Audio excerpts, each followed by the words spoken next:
Okay, so we've got the Minelab Gold Monster down here, and I'm going to run through what the indicators and what the buttons mean. First up, you have the indicator at the top of the display. We'll go ahead and turn the machine on.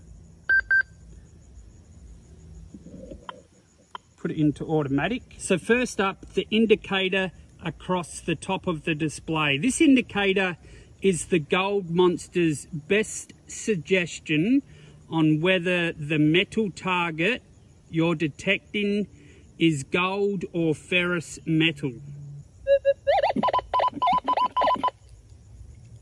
So on the left of the machine here, you have the sensitivity levels. The Gold Monster has 12 levels. There are 10 manual levels and 2 auto levels. Currently, it's in an auto level there. So that's auto level 1, auto level 2, and manual 10. So you can see when it's fully automatic, the middle here illuminates. So that's auto 1, auto 2, and this is manual. Now surprisingly, the manual setting is not how Minelab recommends using this detector.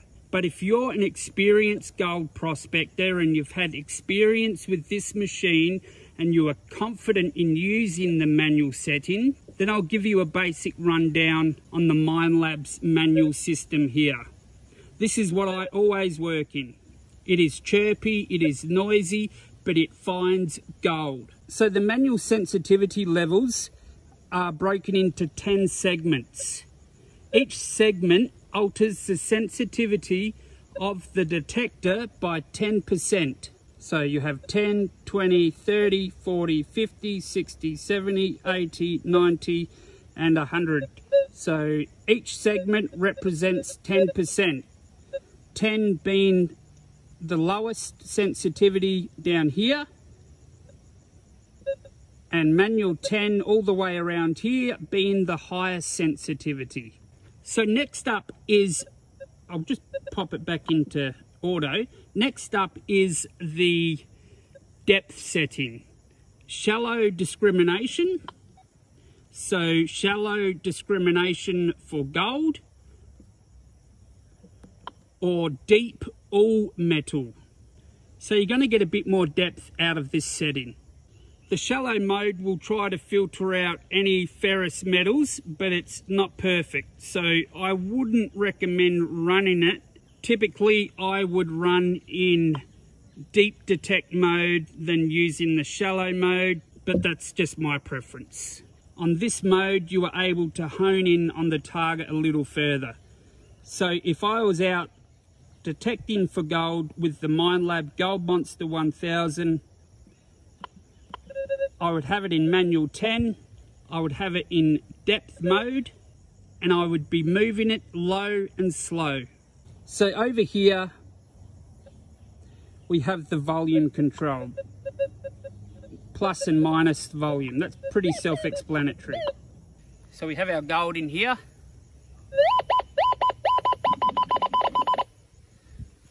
So that's on manual 10. Let's go to auto.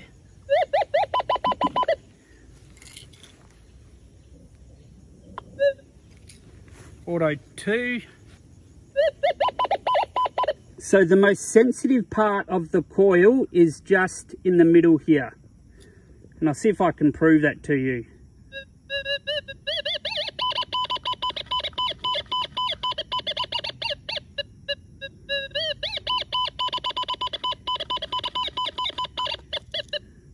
So that's regardless whether it's the top side or the bottom side.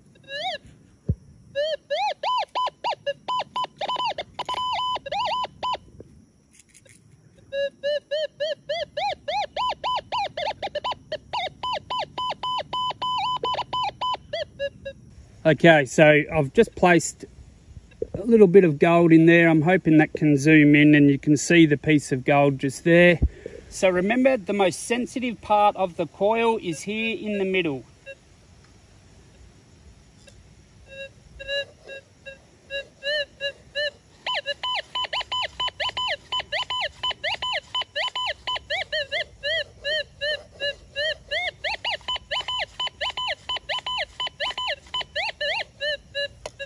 Now, another good point to make while I have the coil down here is you will only receive a tone if either the target is moving, so the target is in the scoop and it's moving over or under the search coil, or the search coil is moving over the target. So I'll give you an example.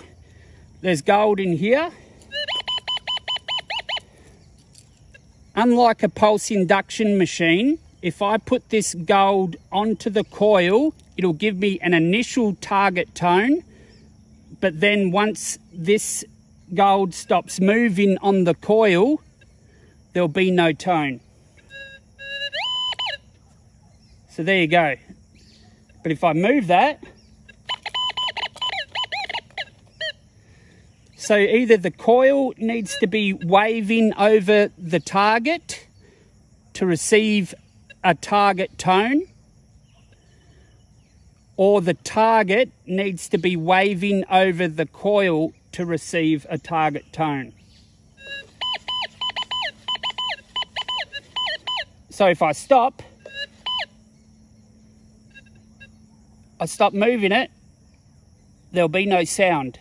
There will be no tone. If I move, we receive a tone.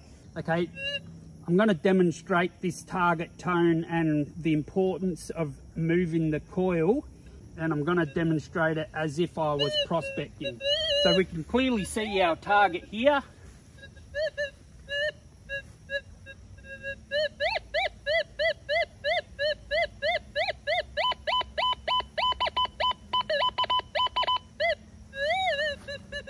Remember, the most sensitive is just here.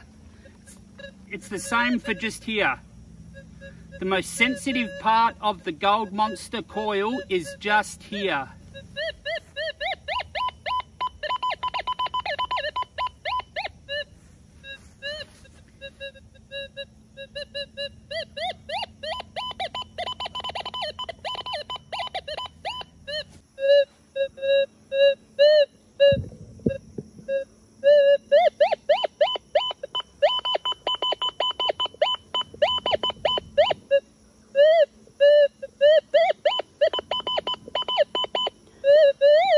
Now remember what I said about the coil needs to be moving, or the target needs to be moving in order to receive a target tone. Okay, I'm just going to rest it there, and you can see there's no target tone alerting the user that there is a target below. But if I move the coil, straight away we receive that target tone. So what I'm going to do now is place the gold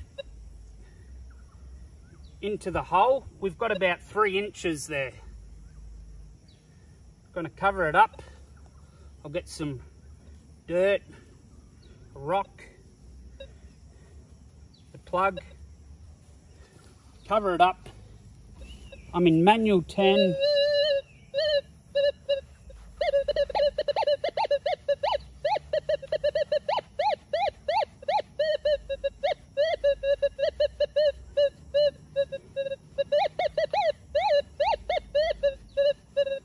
Now that's about the depth the Gold Monster will go to. Of course, it's going to vary depending on the size of the target. So there you go. I hope you got something out of that video.